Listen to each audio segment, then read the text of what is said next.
Ladies and gentlemen, we are about to begin our meeting. Thank you very much. Distinguished guests, ladies and gentlemen, what a pleasure to see you during this special year, 2020. I'm Tian Wei. It's my great honor to be the moderator for the opening ceremony of Asia-Europe Cooperation Dialogue, Special Edition 2020. Today, at the opening ceremony, we are going to have a few keynote speakers sharing their insights with us and setting the stage for the overall event. Then that will be followed by special session, which is about will globalization survive COVID-19, and CEO roundtable focusing on economic outlook, Asia-Europe. But let's start with the opening ceremony by inviting Mr. Li Baodong, the Secretary General of Boao Forum for Asia, to set the stage for us. By the way, this is an event co-organized by Boao Forum for Asia, the European House Ambrosetti, and also Reinventing Bretton Woods Committee. Now, Mr. Li. Thank you, Tian Wei, for giving this floor. And distinguished Honorable Vice Chairman ZHOU, Ambassador FERRARI, Mr. MOLLI, Mr.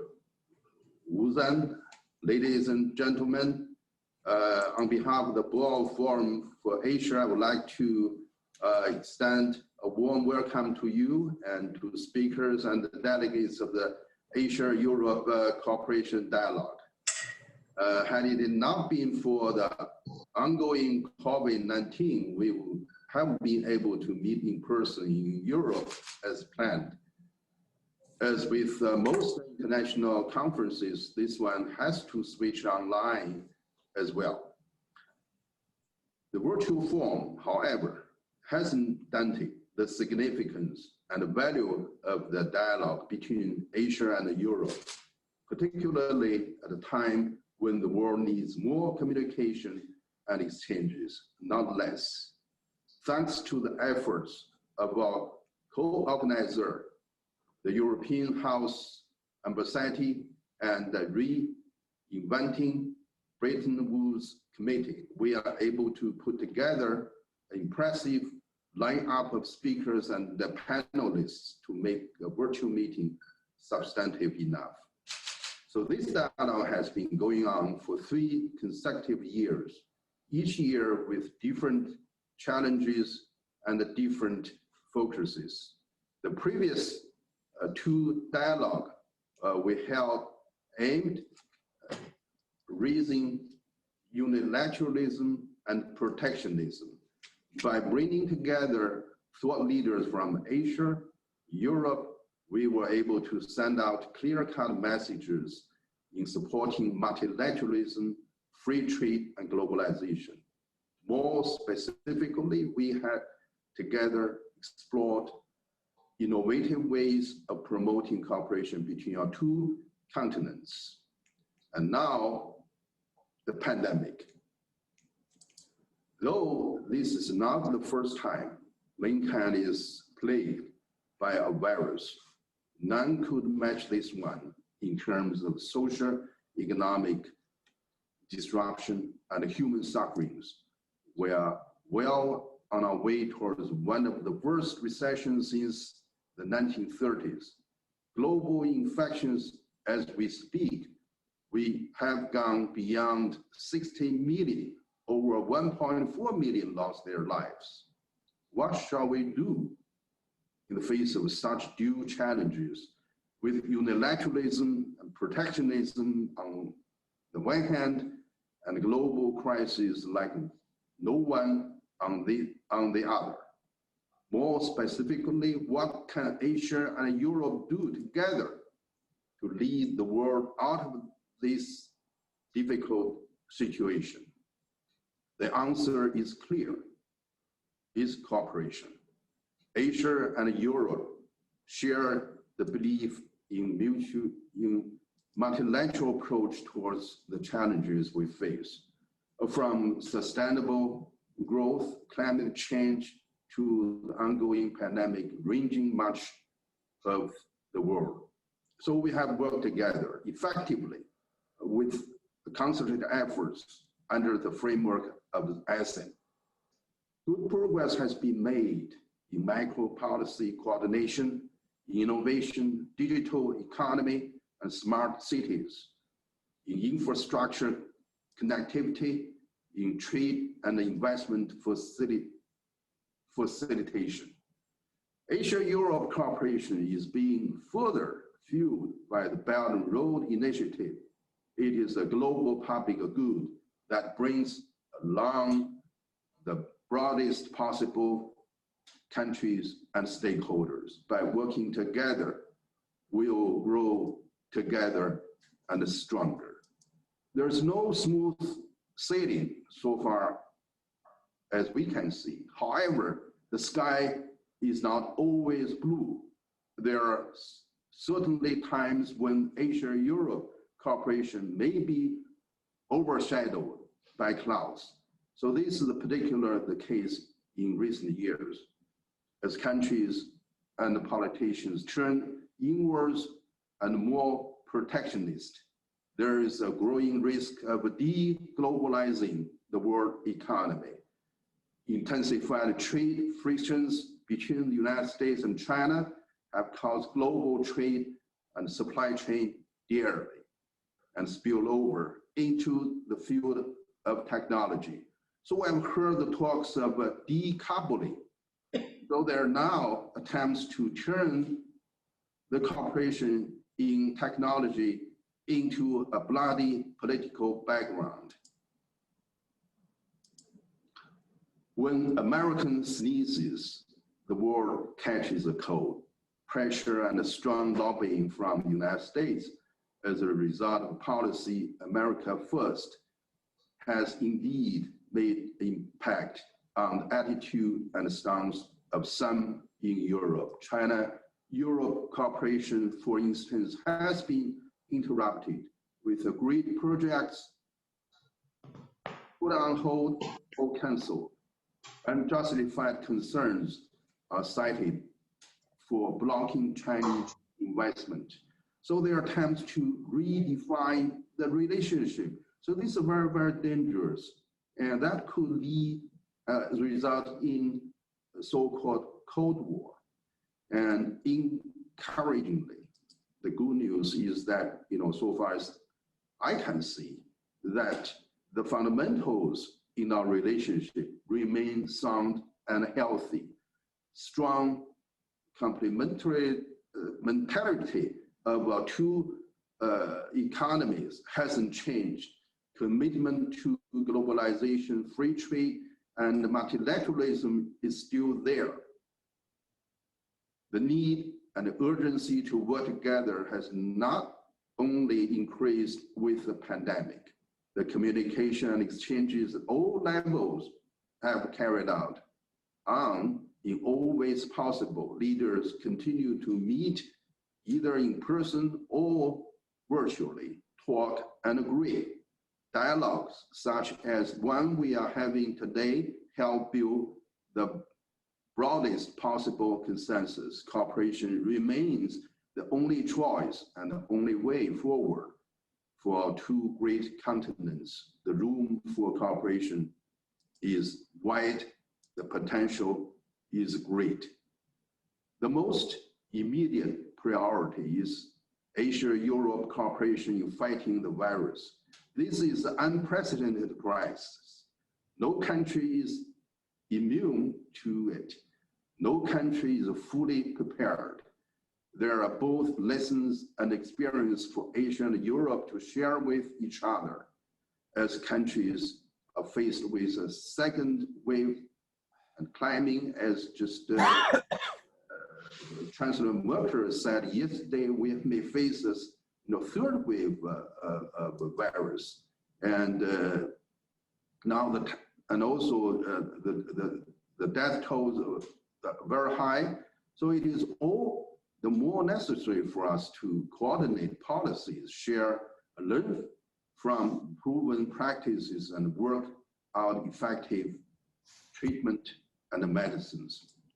So good news is vaccines are well on their way. Asia and Europe can work together to speed up the development, production, distribution, as well as standard setting, and also that vaccine certification. If we join hands, more and better vaccines will get to market sooner and faster, accessible and affordable. As a global public good, vaccines must be made available to all countries and peoples. Those most vulnerable deserve special attention and assistance. It is the responsibility Asia and Europe should not only bear in mind, but also should bear on our shoulders. This pandemic is not the first one of its kind, nor will it be the last one. So for the long run, we must work out an effective and collective response mechanism to cope with similar outbreaks in the future.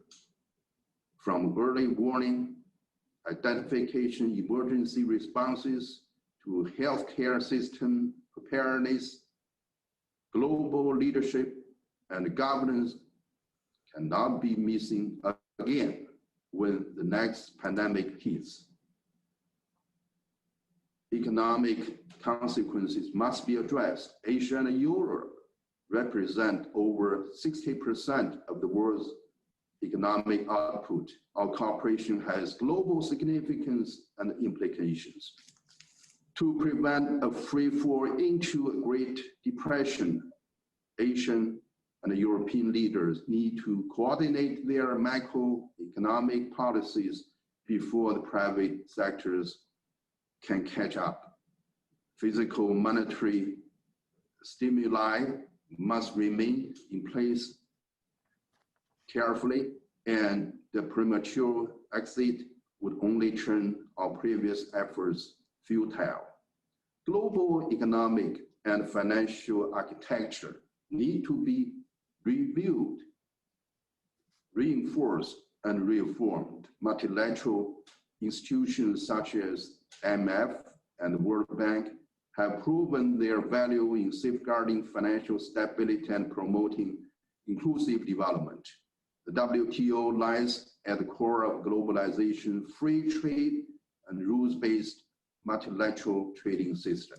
So these institutions were founded over 70 years ago for a much different world from what we have today. So they need to change, to adapt to new circumstances and keep up with the times. They are to be reformed, but not thrown away completely. Asia and Europe must take the lead in reforming and improving existing multilateral institutions while firmly safeguarding their value, missions, and purposes. Leading think tanks such as this meeting's co-organizer, the Reinventing Bretton Woods Committee, have a big role to play as well. So the Boao Forum for Asia, as the premier forum for Asia and the emerging economies, is more than pleased to be your partner.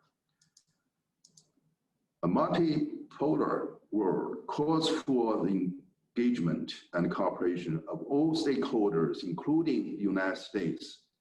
And very happy to see that the presidential election was over there. And we see some, positive signals, and we hope that we can see some actions indeed. And also we noticed Mr. Biden, the president-elected, recently appointed John Kerry as his special envoy on climate change. So this is a very meaningful step forward. And Asia, Europe, as two staunch supporters of Paris Agreement, should work together to encourage the US to go back on the multilateral stage and tackle the global climate crisis together.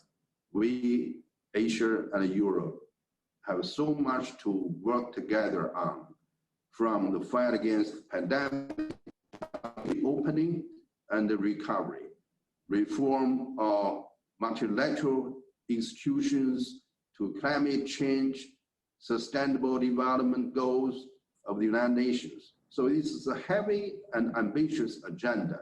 No country or no continent can get it done alone.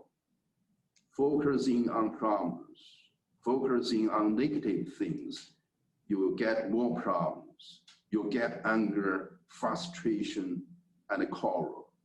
Focusing on positive side, you will get more solutions, hope, confidence, more partners. Today's conference will focus on positive side, and we look for solutions, not problems.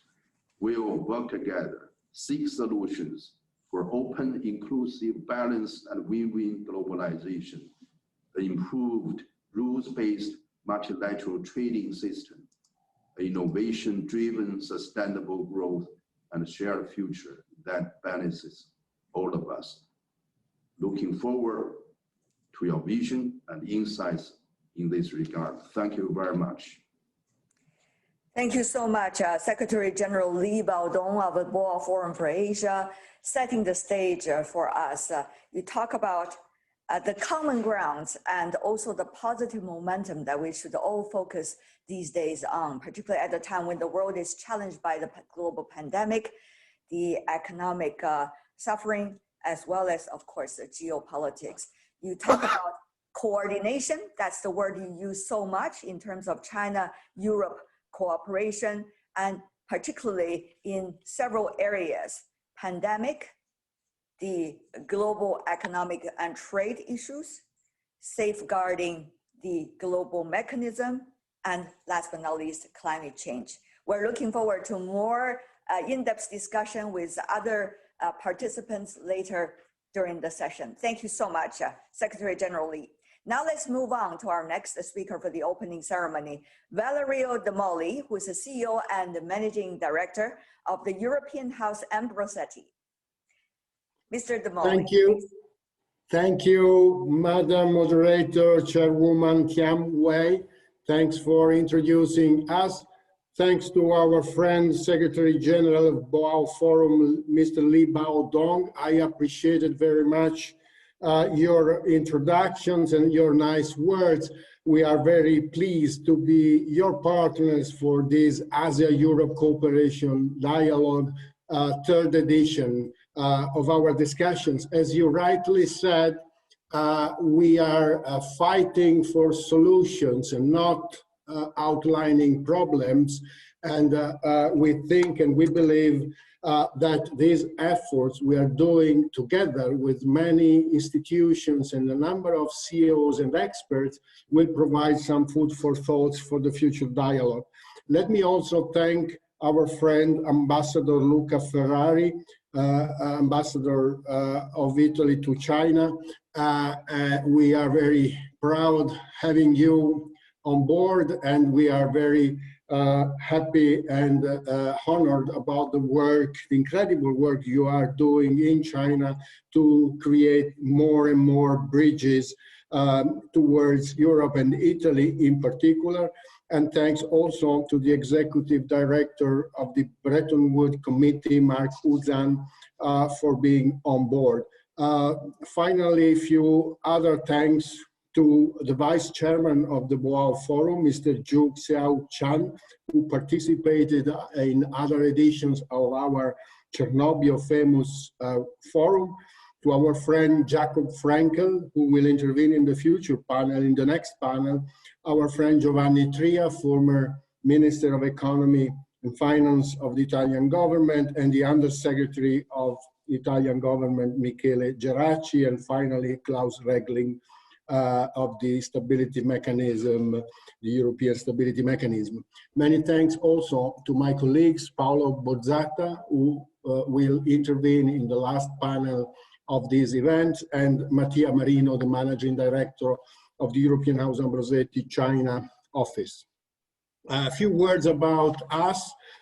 We are the leading Italian-based think tank with nearly 250 people, with more than 200 studies, strategic studies every year, with more than 500 events per year and more than 3,000 experts that we gather yearly in our different programs. And as I said, we are very proud to be partners of Boao since the last few years. I cannot start avoiding a remark about the pandemic, and let me show you the numbers about that. We now have more than 60 million cases globally and nearly 1.5 million deaths in the world. Italy is unfortunately in the top 10 of the most affected countries in good company, as you see from this chart. And the pandemic is far from being out from the world, as you can see, looking at the deaths in the last 7 days. We're talking again about dozens of thousands of people, unfortunately. We have created a monitoring about the response, the country's response to the health issue.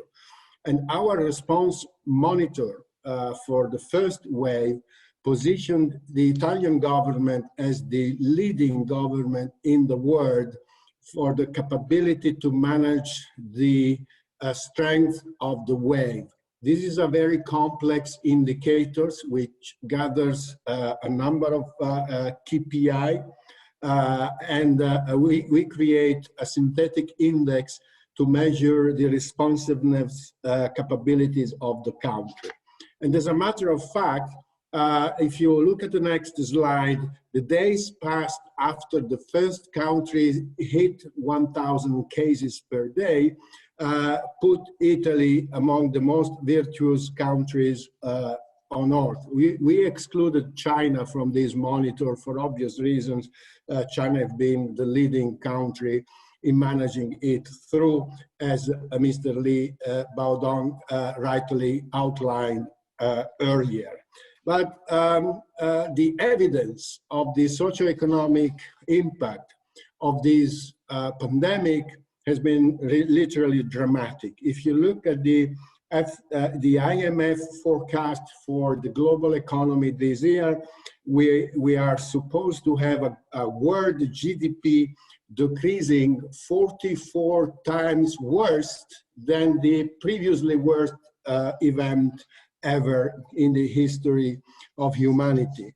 And as a matter of fact, this is going to affect all the world except China, which is the only country globally with a forecast of 1.9 growth for GDP. Italy will be affected severely, as our econometric model show in the next slide. We foresee a minus 10.8 GDP degrowth for the country. And we are in good company with a number of other institutions and research entity in the world. On the other side, we have the evidence that the European Union is coming out to this crisis stronger, much stronger in our opinion. In the world, our team has calculated more than $10 trillion available for the recovery plans globally, and 25% of it is in Europe. So an enormous amount of money, and as you can see from the next chart, talking about Europe, an enormous amount of money that will generate a recovery across the entire member states of Italy. And we have a number of programs from the ZHOU to the ESM pandemic crisis support to the next generation EU activity to the multi-annual financial framework. This is an important package that will actually help Europe to become much stronger in the years ahead. And a few remarks about different aspects of EU and Italy and China relations. We have a 44 billion trade value from Chinese companies towards Europe, and 24 of Italian companies trade value towards China. The trade among the EU and China grew 23.6% in the last 5 years, with Chinese imports from the EU that grew 42.6%. And in the same period, the trade among US and China decreased by 7.4%. We cannot avoid to mention the relevance of the 21st Century Maritime Silk Road Plan with $12 trillion in investments in the next 20 years. And we are fully involved in this plan as a partner of Chinese institutions to help creating better access to the Italian and European, broadly speaking, business audiences and investors.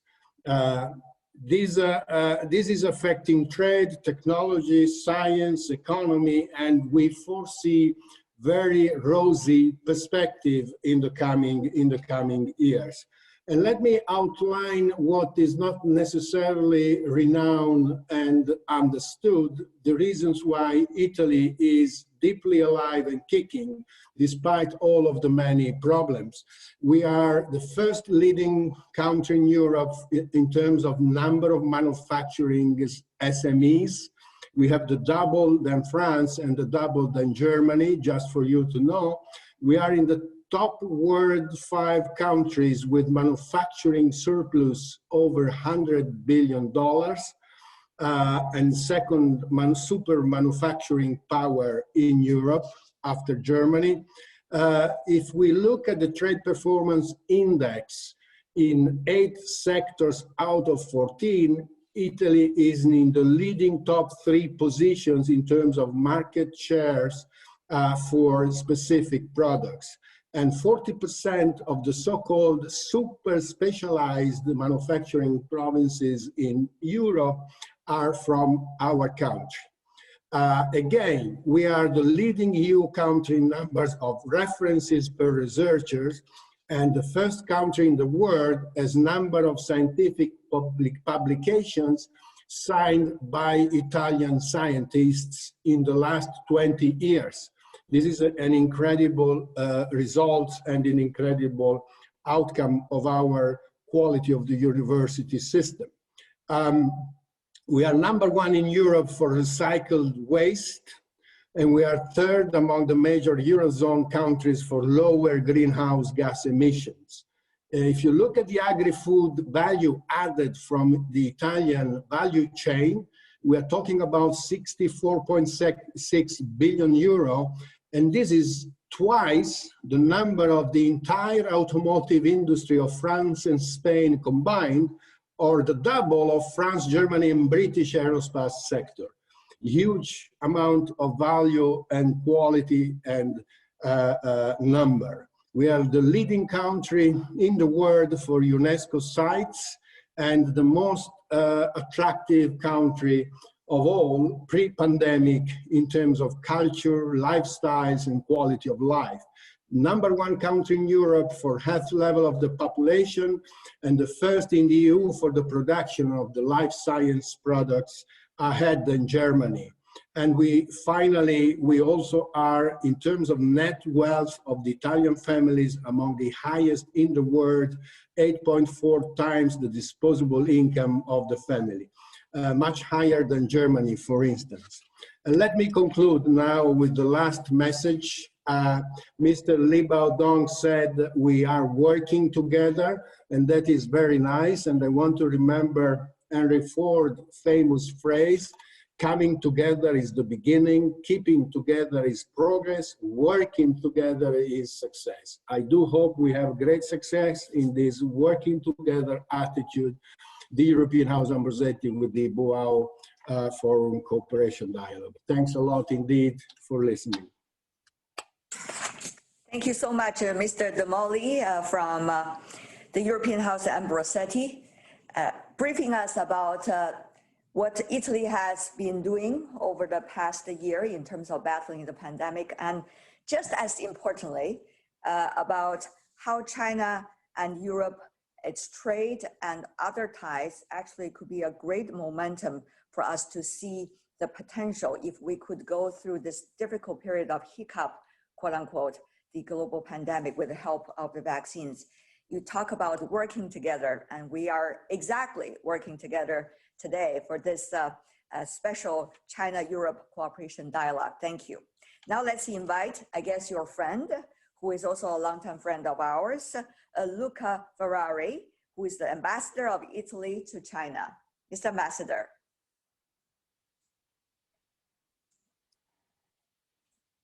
Shall we have Mr. Ambassador?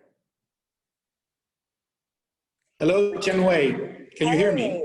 Yes, hey. Mr. Ambassador, good to see you. Thank you very much. It's always a pleasure to work for you. And I want to thank the Boao Forum, Secretary General Baodong, and my good friend, the CEO of Ambrosetti, Valerio De MOLLI, for asking me to be here. I would like just to attract everybody's attention on three main factors that have to be taken into consideration. First of all, the pandemic in Asia, in China especially, but I would say in the greater Asian region, Southeast Asia, all the way to Australia, New Zealand, is pretty much under control. This has shifted Asia from a region that is not only producing, but has also become the region of demand. So the funny thing is that we are producing in China and we're selling in China. Or in other words, where we are all exporting towards Asia. Asia has become the major import hub of the world right now. Secondly, the countries of the regions have reached 2 FTAs, and that is quite a game changer. The first one, you all know, is the Trans-Pacific Partnership, which encompasses a certain number of countries, but more importantly, the recent regional comprehensive economic partnership between China, the ASEAN countries, and all the way to New Zealand and Australia. The funny thing to notice that the two only countries who are not within these 2 FTAs are India and the United States.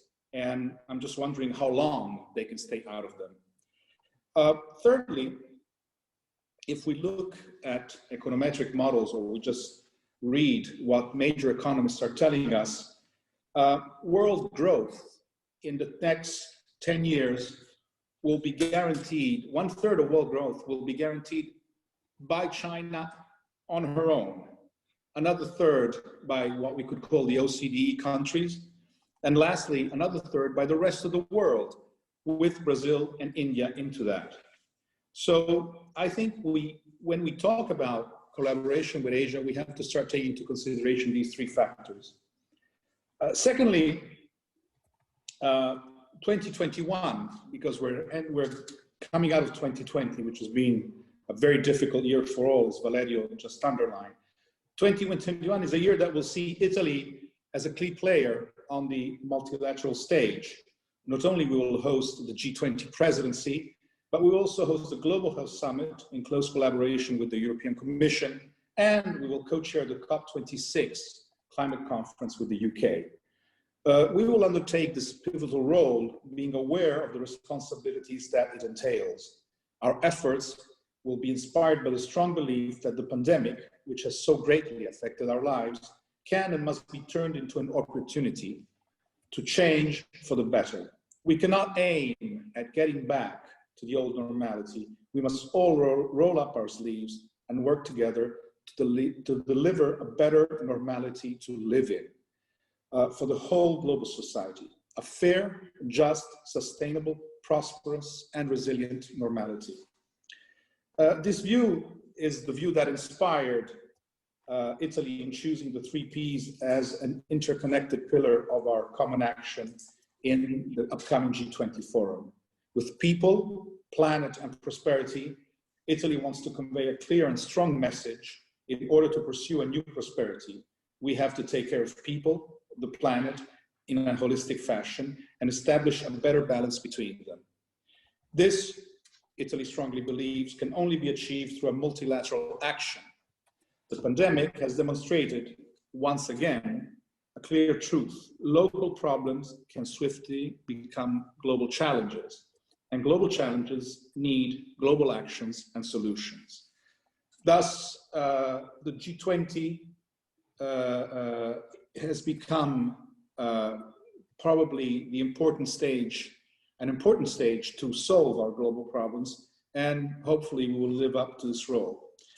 I think the main task we all have in front of us is the necessity to begin a post-COVID recovery, and that goes through the necessity, as one can say, to jumpstart the globalization. We need, and President Baodong has said that, we need an orderly, rule-based multilateral system, an enhanced and empowered WTO, the guarantor of a level playing field. And I think, and I want to conclude my intervention here, I think that there's no doubt, if you look at Asia, that the center of gravity is pivoting from the Atlantic to the Pacific. Nonetheless, the task in hand is as simple in words as it is difficult as can be to achieve: a prosperous and sustainable future, a globalized yet equitable society. Thank you.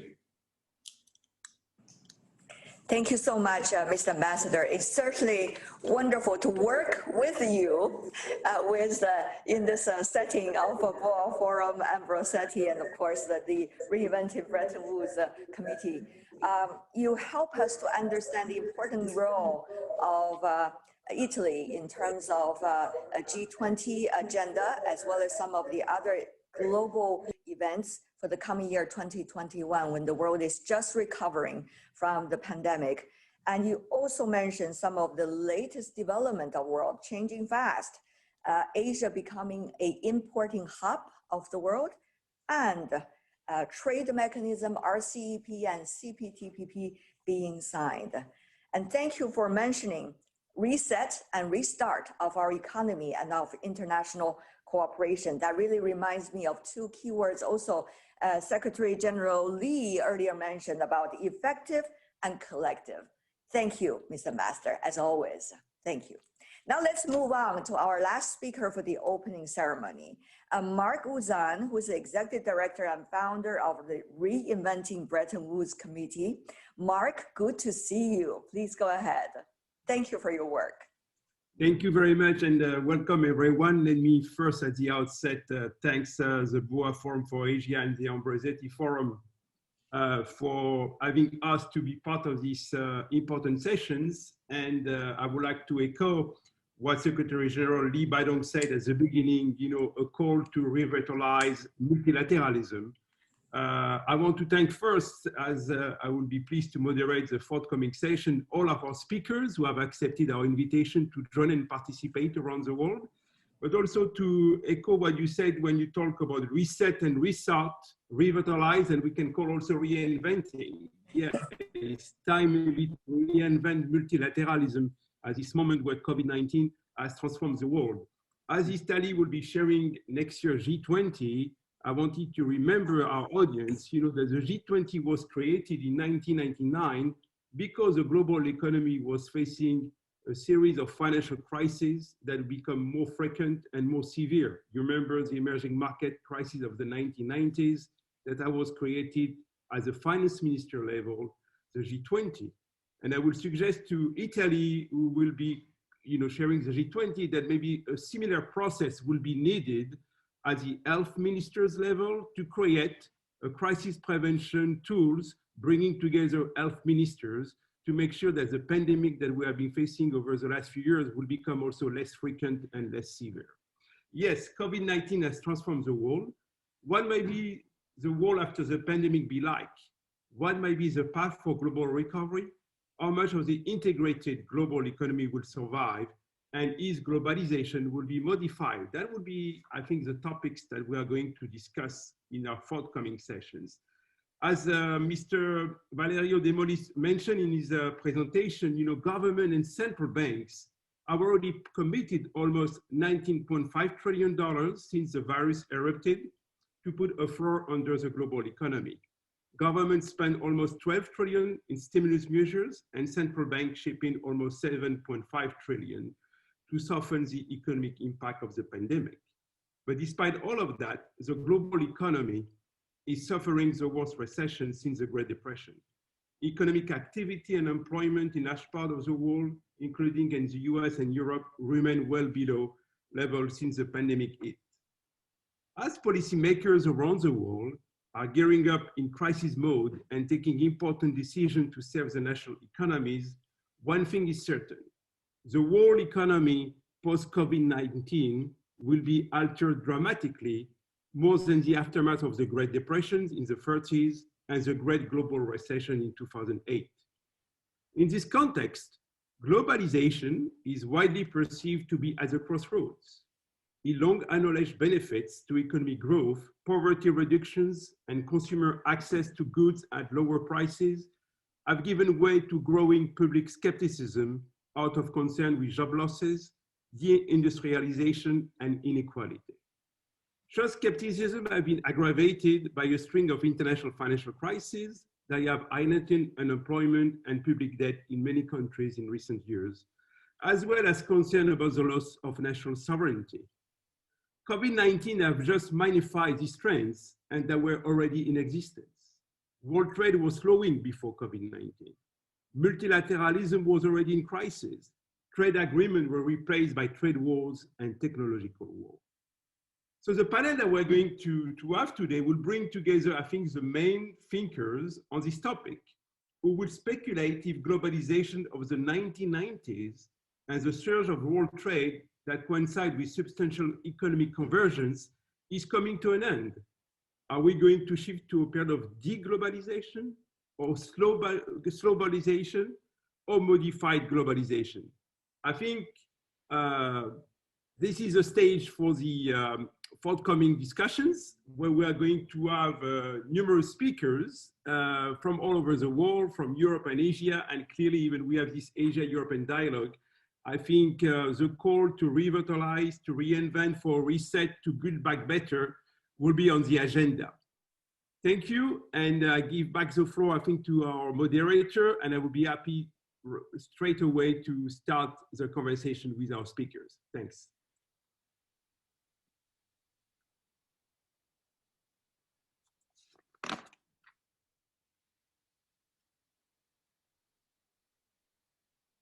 Okay, so welcome again, and let me now start the session. Will globalization survive COVID-19? That was the question that our organizer put it today.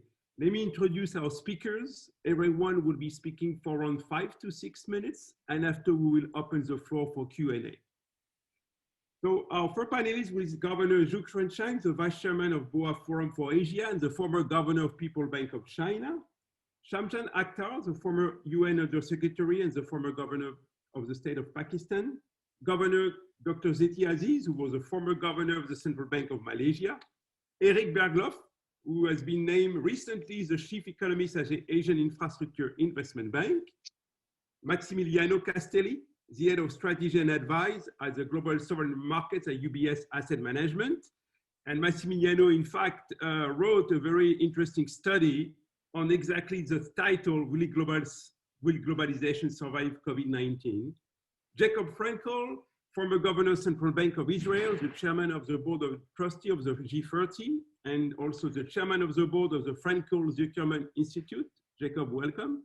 Klaus REGLING, the Managing Director of the European Stability Mechanism. Mr. Giovanni Tria, Professor now at the University of Rome and former Minister of Economy in Italy. And last but not least, Marcos Prado Troyo, the current President of the New Development Bank and the former Deputy Minister. So as I mentioned, this way we are going to stage the conversations. Will globalization survive? Will it be a different globalization? That will be part of the conversation from different angles. You know, the underpinning of globalization of the 1990s, openness, capital flow, migration, trade. Will it be different for the next decade? And how can we build back better? Governor ZHOU, if I can ask you to take the floor, and thanks so much for being with us today. Please. Thank you, Mark. Let me first appreciate this Ambrosetti and Boao to organize these virtual meetings. I think this session is also very interesting. Also, it's also a difficult topic. Let me spend a few minutes to tell some things in my mind. In the recent months, I spent some of my time to participating in Group 30's working group for the debt problem, especially for the highly indebted low-income countries. And later on, I think this topic was also seriously discussed in G20, and G20 decided on the DSSI, that's a Debt Service Suspension Initiative. And in the last month, they issued the common principle or common framework of debt restructuring. I think this is one of multilateral response to the COVID-19. China actively participates in the SSI and also agreed with the common framework of debt restructuring for the coming years. However, a lot of economists and policymakers think that DSSI is maybe not enough for dealing with the highly indebted problem, especially in case of COVID. So Group of 30 is paying attention to study the possibility to use SDR. Or there is a consideration to set up SDR pools, which for some countries, they can deposit their unused SDR into the pools. So it creates some more flexibility of SDR. Also, there is seems no final consensus on this issue. But I think this is a kind of suggestion to say that we need to reconsider or reinventing our Bretton Woods systems to deal with the global problem like COVID.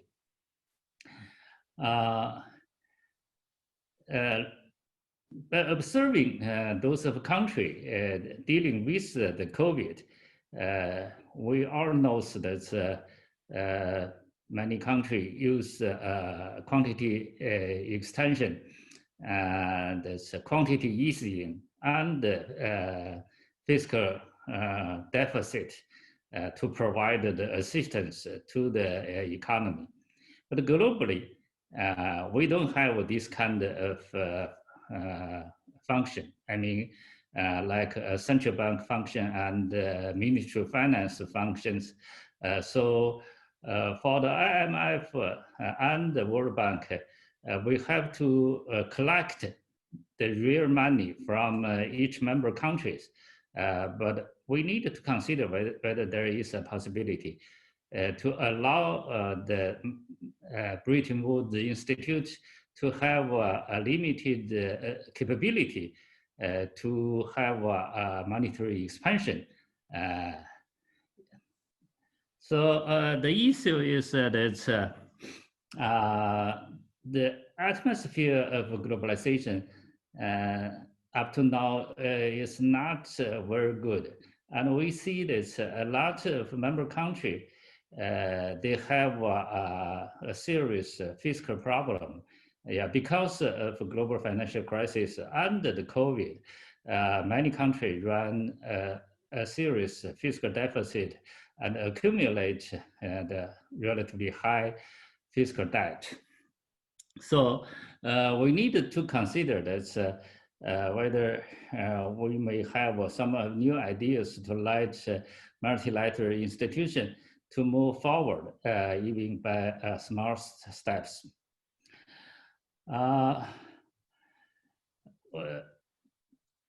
By observing WTO, we see sometimes multilateral consensus could not achieved. So WTO have a new word to say to use a plurilateral mechanism.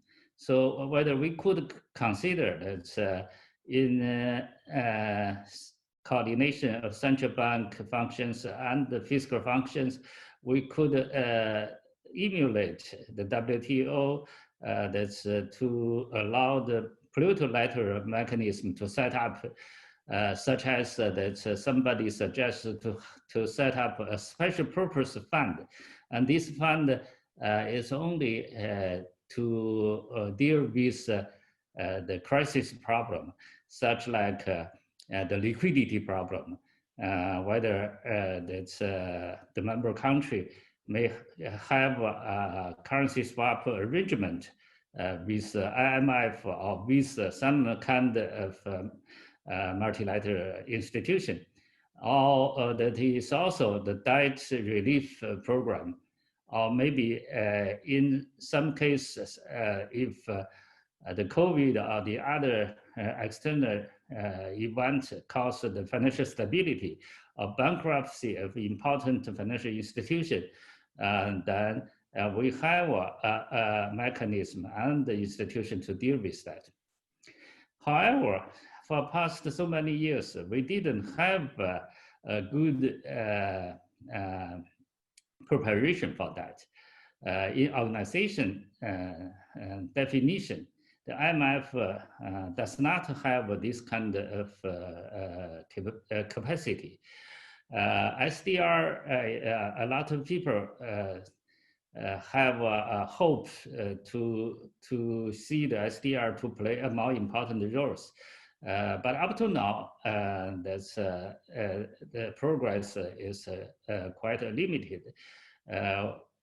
Personally, I always suggest that SDR could first to be treated as an accounting unit, which to be used in the statistical data systems, the reporting, financial reporting unit as a currency. So that's we could gradually move forward. Up to now, that's if SDR could be considered to be used, there should be an exchange rate between SDR and many other important currency. But up to now, we haven't have that exchange rate listed in the major financial markets platform. So we could consider to gradually move forward in this regard. And finally, I would like to say that we can draw a serious license and experience from EU integration, from ECB functions. Also, globally, we are not like the EU to have a high degree of integration. But the globalization means that's interconnectivity among many countries. Especially, I think recently, that the Asia economy is also actively considered a certain kind of expansion of interconnectivity. We don't use the term of integration, but anyway, look at that's Eurozone and EU. It's yeah, we could learn a lot of that. I think this is also a kind of suggestion for Bretton Woods institution. So yeah, I would thank you very much for being involved in this panel, and I would like very much to listen to the other panelists' talk. Thank you. Thank you, Governor. Thank you very much for your remarks. May I call now on Dr. Zeti? Dr. Zeti, Governor ZHOU mentioned clearly that the policy response of this global pandemic in terms of macroeconomic policy was the fact that advanced countries were able to do quantitative easing and to do a major fiscal expansions. And we know that emerging markets don't have the same policy space. We saw a big episode of capital outflow in March 2020. Now this thing has been subdued. What do you see the way emerging markets, who have been a major driver of global growth in the past decade, how they are going to adapt themselves in these new circumstances, in the new phase of potential deglobalization or globalizations? And are you worried about the path toward capital flow, toward maybe a wave of a new type of financial crisis, that the real economic activity crisis can morph into a financial crisis? Dr. Zeti, over to you, please. Great. Thank you. Thank you for the invitation to participate in this forum. Every time we have a crisis, whether it's a financial crisis or an energy commodity crisis, it evolves into an economic crisis. And the economic consequences of this crisis is going to be the worst in terms of the economic crisis, in terms of the contraction that is going to be experienced, in terms of the closure of businesses, and in terms of the unemployment that has resulted. However, we have seen that, and coming to the question that you have, when the crisis recedes and there's an economic recovery, we see a resumption of globalization. And in terms of the financial globalization, in terms of the capital flows, what most emerging markets in Asia have been able to do is all the financial reforms and strengthening of their financial systems.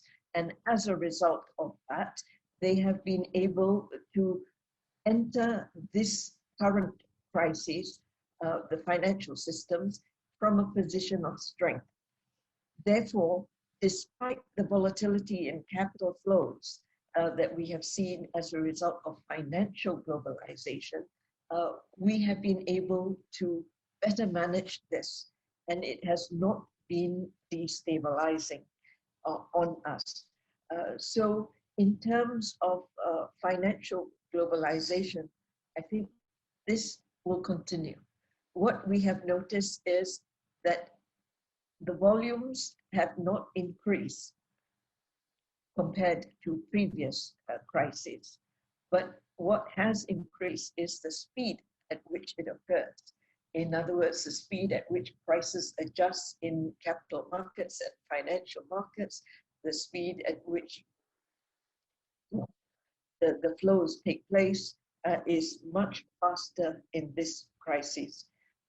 But in terms of economic contraction for Asia, because Asia perhaps has done better, the economic contraction is about what we have seen previously.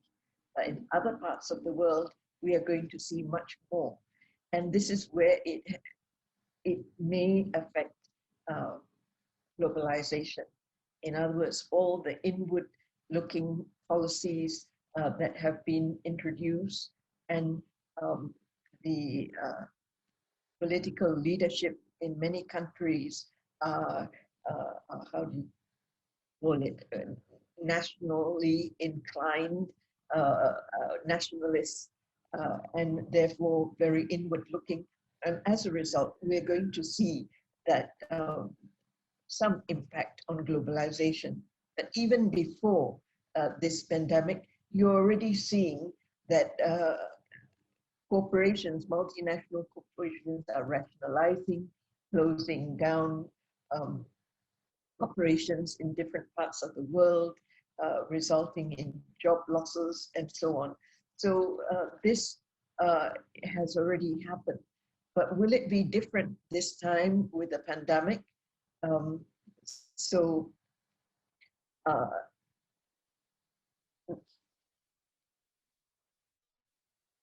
There we can see that there is going to be a bias towards self-reliance, and there is the rationalization, cost-cutting, push towards supply chains being brought back home, and so on. So the world is also highly dynamic, and globalization itself has evolved from cross-border trade and the movement of people and capital to the globalization of finance. And then now we're seeing the globalization of investment and technology and also knowledge and information. Let me now come to the Asian economies and how we have been able to adjust. Asian economies have, we acknowledge, benefited immensely from globalization and will continue to benefit from globalization, even though it takes a different form. And let me give 3 reasons why this has been possible for Asia. First is economic flexibility, the ability to adjust to changing conditions. Changing conditions in terms of our comparative advantage, we've been able to shift labor and capital out of economic activities to other activities. And as compared to other parts of the world where they have economic rigidities and therefore feel tremendous pressures in that they are unable to adjust to new areas of comparative advantage. The second aspect about Asian economies is they were able, after the Asian financial crisis in the late 1990s, undertake financial reforms and strengthen their financial markets. And in doing so, they were able to better absorb. In fact, when the 08-09 is described as a global financial crisis, actually Asia Pacific was not in a crisis. We were affected by that crisis, but we were not disrupted, and economic activity and the financial system continues undisrupted. So we have also focused on building infrastructure and building capacity.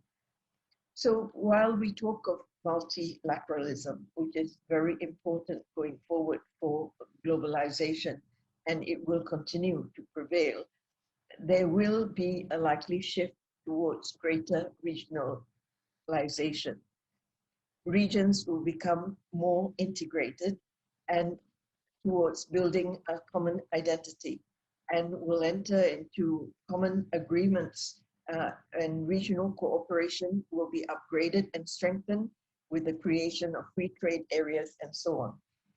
Of course, we learned lessons from the European experience, but Asia, as you know, did not choose to take the route of Europe of a single currency, instead in that you have monetary union, but instead we have financial integration.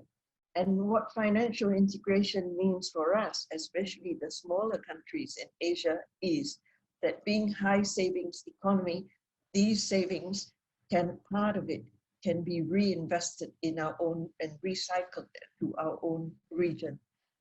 So in addition to the unification of Europe, ASEAN is another successful regional grouping. ASEAN makes up of 650 million people, and its combined GDP makes it the 5th largest economy. If all our GDP is accumulated, it accounts for the 5th largest economy in the world. And within the group, 25% of our trade is with each other. to demonstrate that this form of globalization is taking place and is intensifying is, and it has been mentioned by two previous speakers already, that the recent signing of the Regional Comprehensive Economic Partnership Agreement, that's it, REGLING. And this was signed actually only 2 weeks ago. So despite the pandemic and the upheavals we are experiencing, this work that had started 7 years ago finally has been a reality. Thus, while taking into account the mega trends that are occurring, that is rise in e-commerce and the changing nature of consumer demand and the rise of virtual connections like this one, I am an optimist that globalization is here to stay, and but it will be different. Thank you. Thank you very much. Maybe I will do the transition if I can call on Klaus. Klaus, you know, Dr. Zeti mentioned, you know, maybe one of potential thinking toward globalization, we are going to be in a more regionalization, more regional integration, more the rise of financial arrangements. After the Eurozone crisis, you know, one of the major policy response has been the creation of the European Stability Mechanism. And with this crisis, you know, European policymakers also overreacted and for the first time, you know, created the European Recovery Fund and be able to issue a common European debt.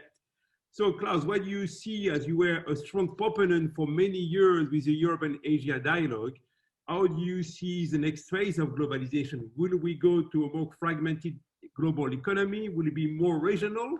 Over to you, Klaus. Yeah, thank you very much, Marc. And it's a pleasure to see so many old friends and have this dialogue. But it would also be an even greater pleasure to see you all in person in March at the Boao Forum. On globalization, I will pick up where Zeti ended. I'm also an optimist, but I think one has to be careful how to interpret the numbers, because globalization over the centuries has moved in cycles. And economic crises often led to periods of deglobalization or slower globalization. And COVID-19, of course, has a similar effect, with many borders closed and the biggest economic crisis in our lifetime. And when I say one has to be careful interpreting the number, I think we all enjoyed very much this period from the early 80s up to the global financial crisis in 2008. So a quarter of a century where the trade to GDP ratio globally doubled. So this period of hyper-globalization, I think, was probably exceptional, driven by the founding of the WTO, falling trade cost, digital revolution, and in particular, the integration of China into the global economy. So a very special period. Doubling trade to GDP ratio in 25 years could not continue forever. I think one could not expect another doubling the following 25 years. So instead, we have seen a normalization.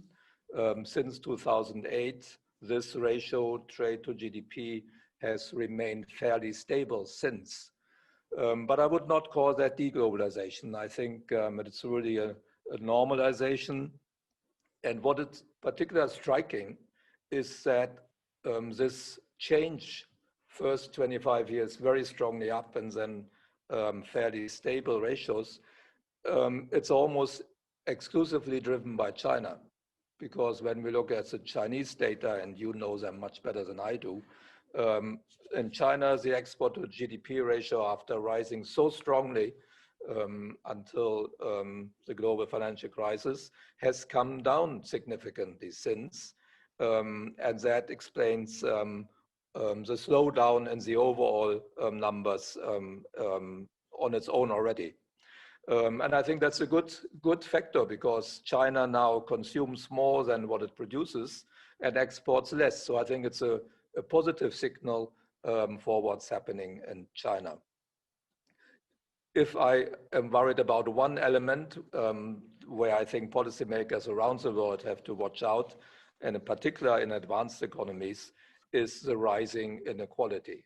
And there are many reasons for that, but I think globalization is one of the factors that has been driving up inequality.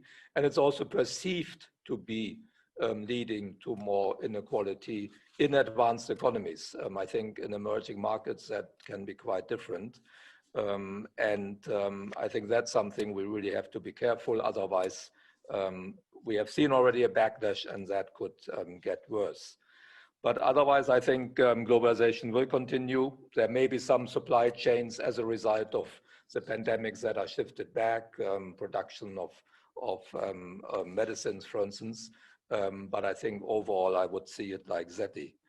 But I think, and that's my second point I wanted to talk about, and also to answer what Marc has been asking me. I think we should think how to support globalization by improving the functioning of the international monetary system. As we all know, the US dollar dominated the international monetary system since the end of World War II. That dominant role of the dollar at times fueled global imbalances. It led to excess capital flows, inflows and outflows. So excess volatility, liquidity shortages, exchange rate volatility, and all this affected in particular emerging economies. In my view, a multipolar currency system would make the world economy less vulnerable to shocks linked to one specific currency. And this does not mean replacing the dollar, but rather, in my view, aim for a multipolar system in which several currencies have a comparable role, including, of course, the dollar, the euro, and the renminbi.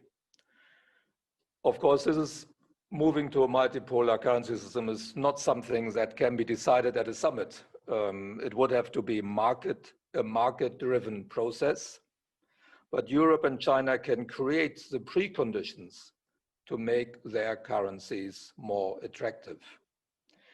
In Europe, we are doing that by deepening economic and monetary union further through completing the banking union, creating a capital market union, strengthening the financial infrastructure, reforming the ESM. We just had a decision on that by European finance ministers earlier this week, and creating more safe assets.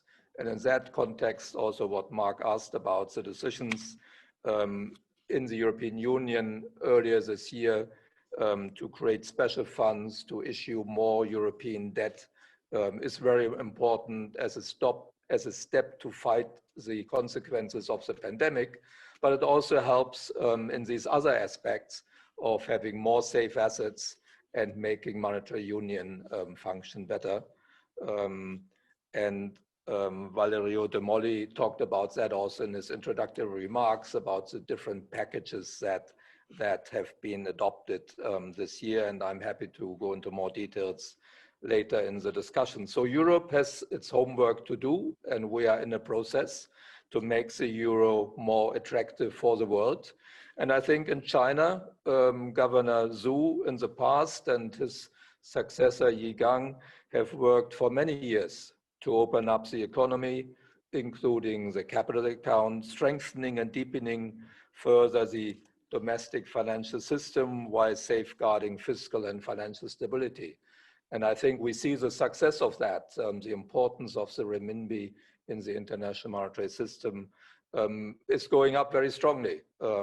So the results of these policy efforts in Europe and China, I think, are promising. And I believe we will move towards a multipolar system, not within 2 or 3 years, but over the next few decades. If I have 2 more minutes, I want to add one more word on the regional aspects of globalization. I think we see a trend towards more regional cooperation in different areas. Some of you talked already about regional trade arrangements. We have also seen new multilateral development banks like the AIIB, the New Development Bank.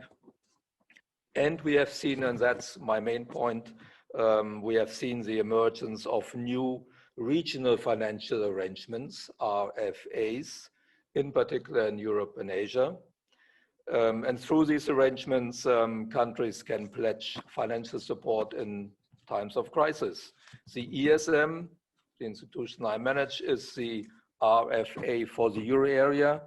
And in recent years, we have established a very close cooperation network with the other RFAs, like the Chiang Mai Initiative for ASEAN +3, but also there are others in the Middle East and Latin America.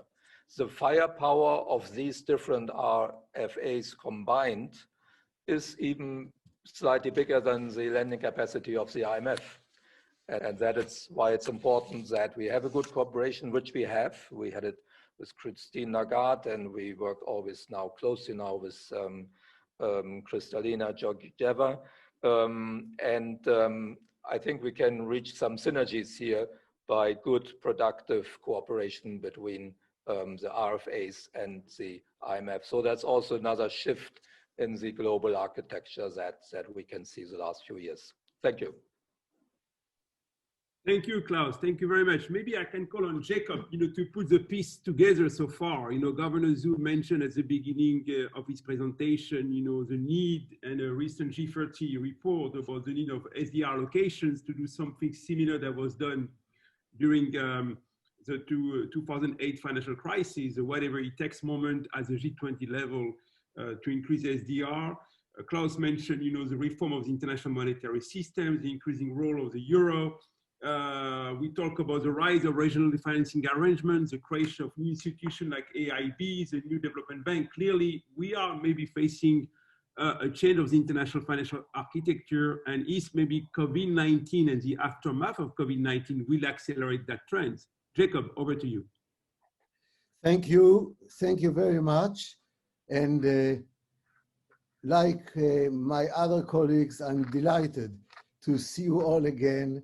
I wish we were in person, but it is as close to our dream as we can. So I appreciate very much the kind invitation.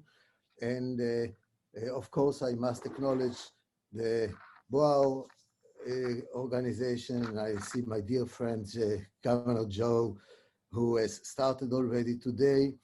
Marc, you are actually a public good. What the Reinventing Bretton Woods is doing is a fantastic service. And of course, Valerio de MOLLI, my dear friend from Ambrosetti, who we just participated. I think that the very forum of today gives the answer to the question, will globalization survive? Look how many nations are there now around the table.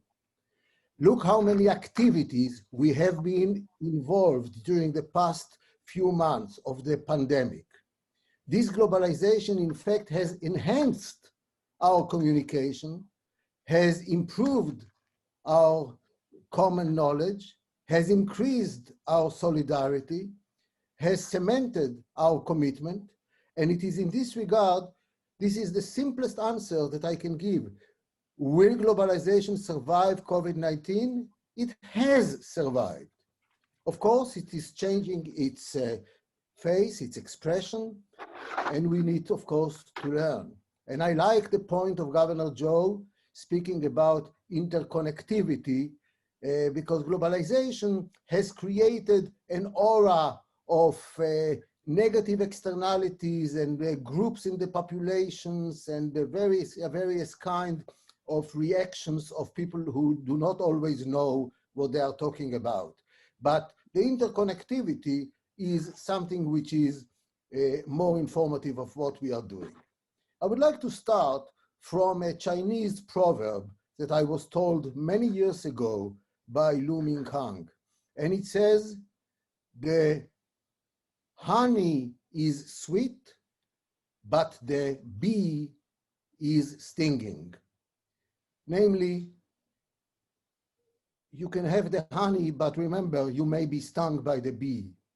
And the challenge to us all over the years has been how to make sure that we benefit from the honey without being vulnerable and exposed to the damages, and in this particular kind, to the bees.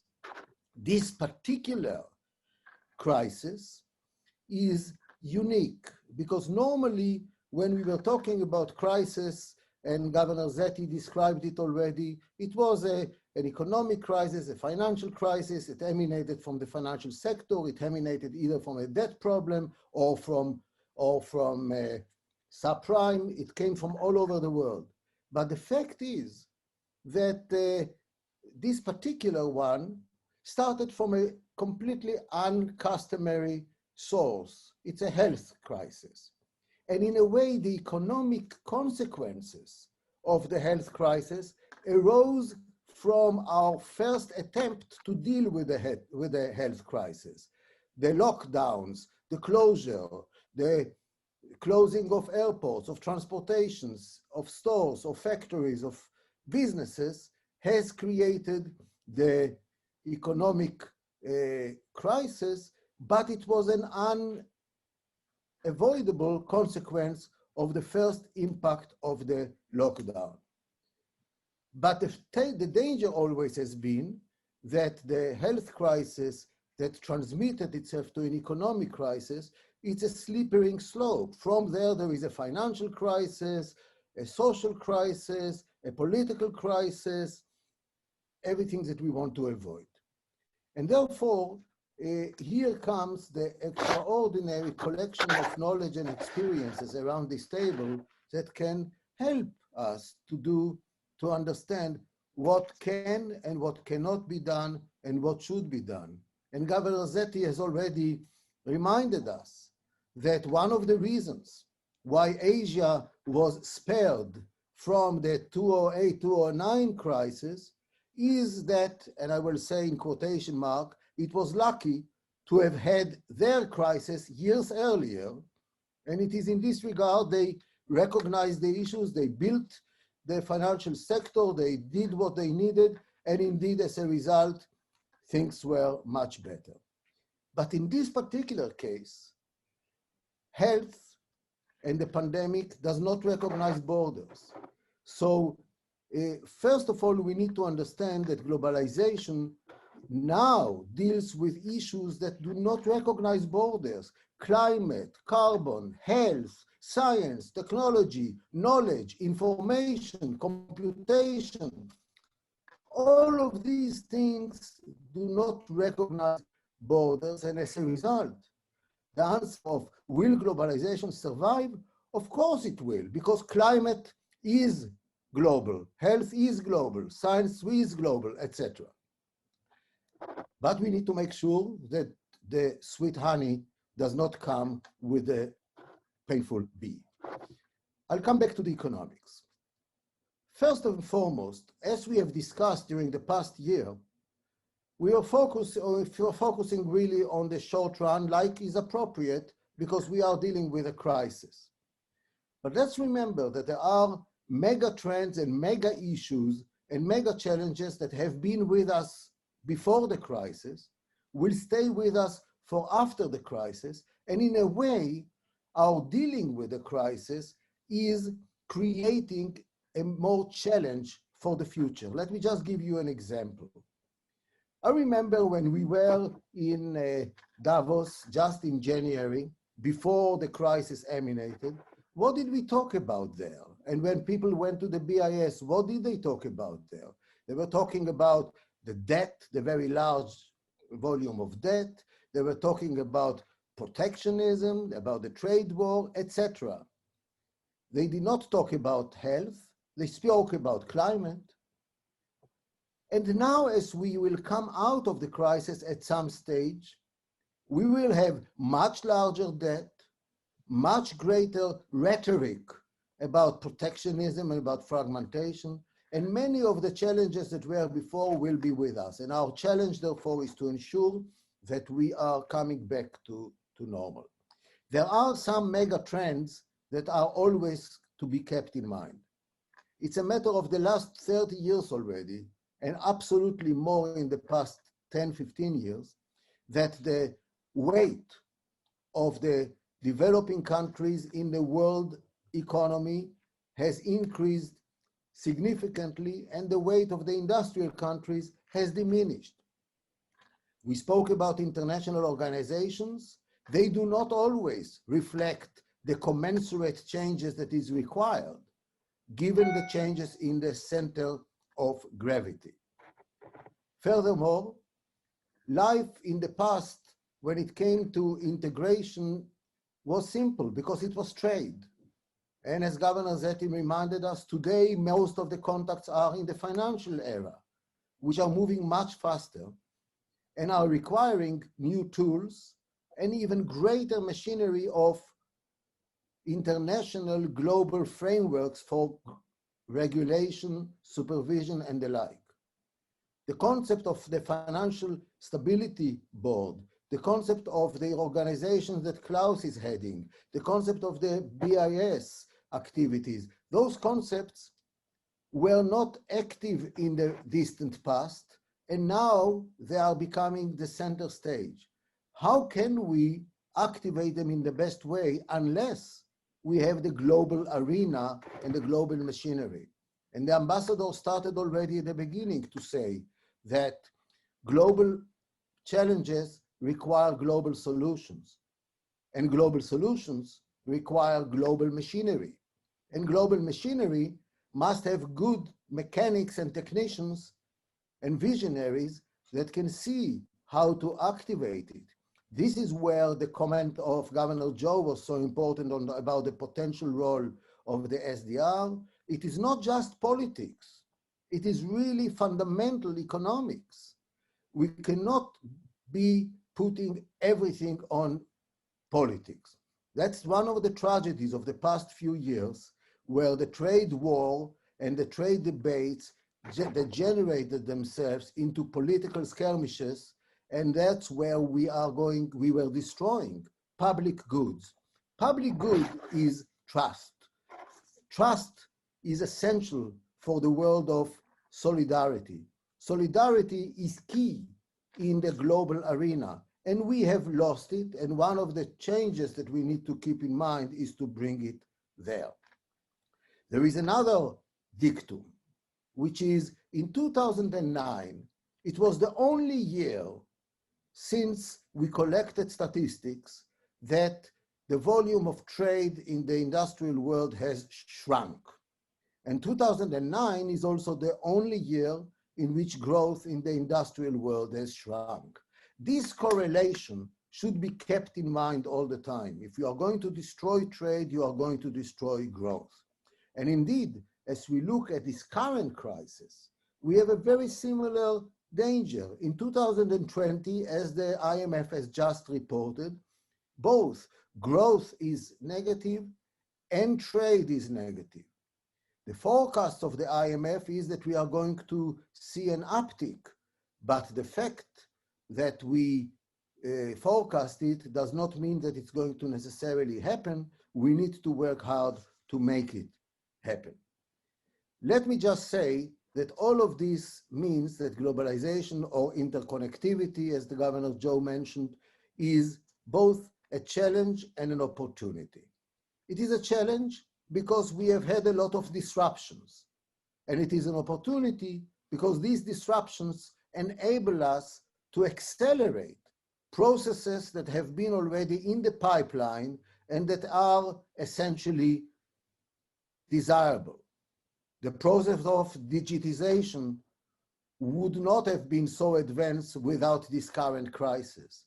The process of distant learning would not have been so advanced without this crisis. Of course, computations and digital communication cannot be a substitute for the human factor that eventually requires interaction between people, but it can make it so much more effective. One of the side benefits, if I can say so, of this crisis is that it highlighted the great danger of what I would call the arrogance of ignorance. Some leaders have decided that to ignore science, to ignore the medical advice, and to be arrogant about it. Not everything is politics. And I think that we will see as we move on that the scientific knowledge is a guidepost that leaders should follow and adopt. But the new economy that is coming after the crisis will be very different for the reasons that I mentioned. And this means that in the various companies and in the countries, the HR department, human resources department, is going to be one of the most important departments. Training, retraining, ongoing training is going to be the key, because the knowledge of yesterday, which was embodied by the teachers of the day before yesterday, becomes obsolete as we are moving into a fast-moving system. And I know that Governor Zeti has created a special educational program for central banking, and other people are devoting a lot of attention to this. And Valerio, congratulations to the efforts that Ambrosetti is doing in this regard. Now, vaccination is, of course, our hope. But I want here to make sure, and I speak now from the experience in Israel, the day vaccination was announced, people started to remove their face mask and became much more sanguine. And there is no greater danger. Let's face it. Vaccination is a scientific achievement, but until it is being proved, and until it is being trusted, and until it is being distributed, and until it is being, etc., it will take some time. And it will be extremely important that we continue to adopt all the measures that are required. In the macro area, there are bad habits, if I can say, that have been embodied in the system. Governments have relied too heavily for too long on central banks. And in a world in which interest rate is zero, you can even give a justification that the cost of borrowing is low. That's the time to spend and borrow without a limit. And that's dangerous. I know that Klaus has warned us against it, and rightly so, because at the end of the day, the accumulated debt is going to be a big cloud. And what we see today is a big disconnect in the economies. The economy is giving us one indication, and financial markets gives us another indication, which is the distortion that arises from excessively low interest rate for too low. It distorts the pricing, it is distorting the pricing of risk and allocation of resources. And therefore, the real long-term solution is to accelerate growth through improving productivity, through improving the structural measures, so that the economy can grow without the artificial pushing from the macro area. I can say that the pushing from the macro area was appropriate and successful. And you can just see the success of China in avoiding this kind of crisis, because they were able to activate the government in the appropriate way. But it is very good and very appropriate to think about the exit that will take several years, but to make sure that bad habits are not part of us. And final remark is the word of growth must be inclusive, sustainable. Inclusive is meaning equitable. And that's the only way to make it sustainable. So it is in this regard, the 3 Ps that the ambassador was mentioning at the very beginning are important to keep in mind as our guideposts for the future. Thank you very much, my dear friends.